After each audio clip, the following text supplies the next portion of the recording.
ఓం గం గణపతియే నమః. స్వర్ణలక్ష్మి నమస్తే అస్తు. పరబ్రహ్మ స్వరూపిణి రాజ్యం దేహి ధనం దేహి సర్వకామాంచ దేహి మే. నమస్తే. తులారాశి వారికి 2026 సంవత్సరంలో ఫిబ్రవరి మాసం ఎలా ఉందో తెలుసుకుందాం. దానికి ముందుగా ప్రతి ఒక్కళ్ళకి గణపతి మంచి బుద్ధిని, ఇంటెలిజెన్స్ ని ఇవ్వటంతో పాటుగా స్వర్ణలక్ష్మి అమ్మవారు మీ అందరికీ పరబ్రహ్మ తత్వాన్ని ఇవ్వాలని, తర్వాత వెంటనే మీ అందరికీ అత్యధికంగా రాజ్యాభిషేకం, పవర్ మీకు రావాలని, ధనం విపరీతంగా రావాలని, ఇది కాకుండా మీరు కోరుకున్న ప్రతి కోరిక నెరవేరాలని చెప్పేసి ఆశిస్తూ ప్రార్థిస్తూ 2026 సంవత్సరంలో ఫిబ్రవరి మంత్ లో ఎలా ఉందో మనం చూద్దాం. తులారాశి గమనించుకుంటే ఓవరాల్ గా బాగున్న జ్యోతిష శాస్త్రంలో రిజల్ట్ బాగున్న రాశుల్లో ఈ తులారాశి ఒకటి. అయితే ఇలాంటి రాశిలో ఫిబ్రవరి మంత్ ఎలా ఉందో మనం చూద్దాం. దానికి ముందుగా ఈ రాశిలో ఉన్న నక్షత్రాలు, వాటిలో పాదాలు, ఏ గ్రహాలు ఎప్పుడెప్పుడు మారుతున్నాయో తెలుసుకొని ఆ తర్వాత మన రిజల్ట్ చూద్దాం. చిత్త 2, 3 పాదాలు, విశాఖ, స్వాతి 1, 2, 3, 4 పాదాలు, విశాఖ 1, 2, 3 పాదాలు అంతే తులారాశిలో ఉంటారు. పేరు బలంకరం మనం చూసుకుంటే రా, రీ, రూ, రో, తాతి, తూతే అన్న లెటర్స్ కూడా ఇందులో ఉంటుంది.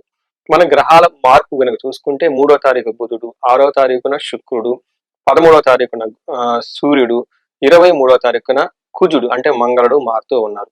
ఈ యొక్క మారిన గ్రహాల వలన ఎలా ఉండబోతుంది అంటే మన మహర్షులు ఏం చెప్తారంటే వీళ్ళకి లఘు గోచారం, సూక్ష్మ గోచారం అన్న ఒక కాన్సెప్ట్ ద్వారా సింపుల్ గా 3-4 వర్డ్స్ ఎలా ఉందో మనం తెలుసుకోవచ్చు. మనోరుచం, రిపప్రియం, భార్య స్వతాది కలహం, పుత్రలబ్ధిం అని చెప్తారు. అంటే కొంచెం వీళ్ళకి ఎక్కడన్నా కొన్ని విషయాల్లో మనసు విచారం కలిగే సంఘటనలు జరిగే అవకాశం ఎక్కువగా ఉంటుంది. రిపప్రియం, శత్రులతో కలిసి కూర్చొని మాట్లాడుకుంటే పైచై మీకు అవుతుంది, అనుకూలంగా ఉంటుంది. కోర్టు కేసులు కానీ, తగాదాలు కానివ్వండి, ఇంకొకటి కానీ. బుధుడు వల్ల భార్యాభర్తల మధ్య అనవసరమైన గొడవలు, మనస్పర్ధలు వచ్చే అవకాశం ఎక్కువ ఉంటుంది. శుక్రుని వల్ల పుత్రలబ్ధిం, పుత్రులకి చాలా చక్కగా కలిసి వచ్చే అవకాశం ఎక్కువ ఉంటుంది. ఓవరాల్ గా చూసుకుంటే వేద, విపరీత వేద, జ్యోతిష శాస్త్రంలో వివరించిన వేరే యొక్క కాన్సెప్ట్స్ వల్ల ఈ రాశి వాళ్ళకి చాలా బ్యాలెన్స్డ్ గా ఉంటుంది. ఒక 60 to 70, 80% వరకు అనుకూలంగా ఉంటుంది. ఒక్క 20% మాత్రం ఛాలెంజింగ్ గా ఉంటుంది. ఈ 20% ఛాలెంజెస్ కూడా మీరేమంటారు అధిగమించగలుగుతారు. You can overcome those difficulties అని మనం చెప్పుకోవచ్చు. సూర్యుడు మీకు 5వ స్థానంలో ఉండటంతో జనరల్ గా ఈ టైంలో ఏమవుతుందంటే దేహలాస్యం, మనస్తాపం, సుహృద్వేషం, ధనవ్యయం, బుద్ధి చాంచల్యం ఆప్నోతి, పంచమే రవి సంయుతే అని మనకు సంస్కృతంలో మహర్షులు చెప్తారు. దీని ప్రకారం ఏంటంటే 5వ స్థానంలో ఉండగా సోమర్తనం వస్తుంది, లేజీగా ఉంటారు, ఎడిక్షన్స్ ఎక్కువగా ఉంటాయి. ఓవర్ గా సోషల్ మీడియా వాడటం, ఓవర్ గా ఆన్లైన్ ట్రాన్సాక్షన్ చేయటం, కావాల్సిన దానికంటే ఎక్కువగా కావాలనుకొని ఎక్కువగా ఉంటుంది. ఈ క్రమంలో మీరు స్నేహితుల వల్ల ఇబ్బందులు పడిపోతారు, బుద్ధి బలం కోల్పోతారు, సంతానానికి కొంచెం గొడవలు వచ్చే అవకాశం ఎక్కువగా ఉంటుంది. బట్ ఓవరాల్ గా గుర్తు పెట్టుకోండి, ధన ప్రవాహం బాగుంటుంది సూర్యుడి వల్ల. నెక్స్ట్ కుజుడు మీకు అగైన్ 4వ స్థానంలో ఉండి కొన్ని విషయాలు అనుకూలంగా, కొన్ని విషయాలు ఛాలెంజ్లు అయితే ఖచ్చితంగా తీసుకుని వస్తూ ఉంటారు. మనం గమనించుకుంటే కుజుని వల్ల 11వ స్థానంలో దృష్టి ఉండటంతో ఏమవుతుందంటే గెయిన్ ఆఫ్ మనీ, ధన ప్రవాహం అయితే వస్తుంది. దీనితో పాటుగా 4వ ఇంట్లో కుజుడు ఉండటంతో భాగ్యహాని, క్రూరం, భయం, బంధువైరం, ధనక్షయం అంటే వచ్చే సంపదలు కోల్పోయే అవకాశం ఎక్కువగా ఉంటుంది. బంధువులతో గొడవలయ్యే అవకాశం ఎక్కువగా ఉంటుంది. క్రూర భయం, కొంచెం ఏమంటారు ఏదైనా చేసేద్దాం, ఎదుటి వాళ్ళని కొట్టి తిట్టని మనం సాధించుకుందాం అని ఒక మనస్తత్వం ఎక్కువగా ఉంటుందని మరి గమనించుకోవాలి. తర్వాత శుక్రుడు వీళ్ళకి 5వ స్థానంలో ఉండి విశేషమైన యోగ్యతని ఇస్తూ ఉన్నారు. 5వ స్థానంలో శుక్రుడు ఉండటం వల్ల ఇది మహాభాగ్య యోగం. ఇప్పటిదాకా సూర్యుడు కొంచెం ఇబ్బంది పెడుతున్నా, కుజుడు ఇబ్బంది పెడుతున్నా, ఈ బాధలన్నిటినీ ఓవర్కమ్ చేసి అధిగమించి మిమ్మల్ని నెక్స్ట్ లో పెట్టే గ్రహం ఎవరంటే శుక్రుడు అని చెప్పుకోవాలి. శుక్రుడు మీకు 5వ స్థానంలో ఉండటంతో అందంగా, బ్యూటిఫుల్ గా, భార్యాభర్తల మధ్య అన్యోన్యంగా, ఒక పాష్ గా, రిచ్ గా, డిగ్నిటీగా, హుందాగా తనాన్ని మీకు తీసుకుని వచ్చేస్తుంటారు. మీకు మహాభాగ్య యోగం అని కూడా చెప్పుకోవచ్చు. దీని ప్రకారం చూస్తుంటే ఆలోచన చాలా బాగుంటుంది. మహర్షులు మనకి ఏం చెప్తారంటే దాసీ భృత్య జనలాభ, నిత్య సంతోషం, మృష్టాన్న భోజనం, ధన ధాన్య అభిష్టార్థ సిద్ధి, పంచమస్తే భవేద్ భృగు అంటారు. అంటే ఈ మాసంలో నీకు ధనం బాగుంటుంది, ధాన్యం బాగుంటుంది, సంతోషంగా ఉంటారు. అభిష్టార్థ సిద్ధి అంటే మీకు ఇష్టమైన కార్యాలు ఈ టైంలో నెరవేరుతూ ఉంటుంది. వీటన్నిటికంటే ముఖ్యంగా దాసీవృత్తి జనలాభ, ఎవరైనా మిడ్ లెవెల్ ఎగ్జిక్యూటివ్స్ ఉన్నా, సి లెవెల్ ఎగ్జిక్యూటివ్స్ ఉన్నా, మనకి ఎన్ఆర్ఎస్ ఎక్కడ ఉన్నా కానీ మీ కింద పనిచేసే టీమ్ మిమ్మల్ని ఖచ్చితంగా ఫాలో అయ్యి మీకు అనుగుణంగా ప్రాజెక్ట్స్ డెలివరీ కానివ్వండి, టాస్క్లు చక్కగా చేసి పెడతారని గమనించుకోవచ్చు.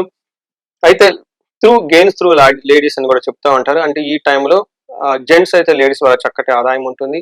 ఇన్ కేస్ లేడీస్ అయితే మీ ఇంట్లో కానివ్వండి, బయట ఉన్న మీరు సర్కిల్లో చక్కగా జెంట్స్ ఎవరైనా తెలుసుంటే వాళ్ళు మీకు మంచి సపోర్ట్ ఇచ్చి చక్కగా ఏదైనా భేదాభిప్రాయాలు ఉన్నా అవన్నీ తొలగిపోయేసి ఒక మంచి వాతావరణం కలిగే అవకాశం ఎక్కువగా ఉంటుంది. వీటితో పాటు మన నక్షత్రాల ప్రకారం చూసుకుంటే చిత్త, స్వాతి, విశాఖ 3 నక్షత్రాలు ఇందులో ఉంటాయి. చిత్తా నక్షత్రం వాళ్ళకి, స్వాతి, విశాఖ నక్షత్రం వాళ్ళకి ఐశ్వర్యవంతంగా ఉంటుంది, జయప్రదంగా ఉంటుంది, ఏ పని చేసి వచ్చినా కలిసి వస్తుంది. వీటితో పాటు గొడవలయ్యే అవకాశం ఎక్కువగా ఉంటుంది, బంధించబడినట్లుండే పరిస్థితి ఉంటుంది. ఇక్కడ బంధించబడినట్లు ఉన్న పరిస్థితి ఉన్నప్పుడు బుధుని వల్ల మనం అందరం ఏం చేయాలంటే విష్ణువుకి సంబంధించిన దేవాలయాలు విజిట్ చేసుకోవడం చాలా ఇంపార్టెంట్. ఎవరైనా కనుక హైదరాబాద్ లో ఉంటే మనకి పెంజర్ల అని కొత్తూరు దగ్గర, ఇది మనకి కర్నూలు వెళ్ళే రోడ్లు, బెంగళూరు వెళ్ళే రోడ్లు, హైదరాబాద్ నుంచి శంషాబాద్ దాటి ముందుకెళ్ళిపోతే ఒక 30 కిలోమీటర్స్ దూరంలో ఉంటుంది. ఇక్కడ అనంత పద్మనాభ స్వామి స్వయంభూగా కొలువై ఉన్నారు, శ్రీదేవి భూదేవి సమేత. నేను పర్సనల్ గా వెళ్ళాను, నాతో పాటు షూట్ చేసే చాలా మంది కెమెరామెన్స్ ని వాళ్ళని తీసుకొని వెళ్ళాను. నా మాటలు విని వాళ్ళు ఇన్స్పైర్ అయ్యి వాళ్ళు పర్సనల్ ఎక్స్పీరియన్స్ నాకు చాలా మంది చెప్పుకొచ్చారు. చాలా బాగుంటుంది, అక్కడికి వెళ్ళి వచ్చిన తర్వాత మంచి గ్రోత్, అభివృద్ధి వాళ్ళకి కనిపించిందని చెప్తూ ఉంటారు. ఈ టైంలో ఈ రాశి వాళ్ళు అక్కడికి వెళ్ళి కొంచెం సేపు కూర్చొని మెడిటేషన్ చేయగలిగితే చక్కగా విశేషంగా లాభిస్తుందని గమనించుకోవాలి. పరిహారాలు కనుక వస్తే వీళ్ళకి బుద్ధి నాశనం, కార్యనాశనం అని చూపిస్తుంది. అంటే రాంగ్ డెసిషన్ తీసుకునే అవకాశం ఎక్కువగా ఉంటుంది. అనుకున్న పనుల్లో కొంచెం ఆటంకాలు ఎదురే అవకాశం కూడా ఎక్కువగా ఉంటుంది ఈ 3 నక్షత్రాల వాళ్ళకి. ఈ టైంలో వీళ్ళకి ఎక్కువగా గాయత్రి మంత్రం జపం చేసుకోవడం చాలా ఇంపార్టెంట్. సూర్యునికి సంబంధించిన సూర్య అష్టకం, సూర్య నమస్కారాలు చేయడం చాలా చాలా ఇంపార్టెంట్. ఇంకా వేరే ఈ రాశి వాళ్ళకి సహజంగా బాగుండాలి కాబట్టి ఏదైనా ప్రాబ్లం ఫేస్ చేస్తూ ఉంటే స్వర్ణలక్ష్మి విశేష హోమం చేయించుకోవటం, ధన ప్రవాహానికి, భార్యాభర్తల మధ్య అన్యోన్యత, ఏదైనా కనుక గొడవలు వస్తూ లీగల్ గా ప్రాబ్లమ్స్ ఉంటే వీళ్ళకి విశ్వావసు గంధర్వరాజ హోమం చేయించుకోవడంతో పాటు ఈ రాశి వాళ్ళకి చదువులో ఇంకా బాగా రాణించడానికి మేధా దక్షిణామూర్తి హోమం కానీ, హయగ్రీవ హోమం కానీ, నీలా సరస్వతి దేవక అమ్మవారి యొక్క వాళ్ళకి జపాలు, తర్పణ, హోమ దానాలతో పాటు విశేష హోమాలు చేయించుకుంటే అద్భుతంగా అకాడమిక్స్ లో రాణించి ర్యాంకులు వచ్చే అవకాశం ఎక్కువగా ఉంటుంది.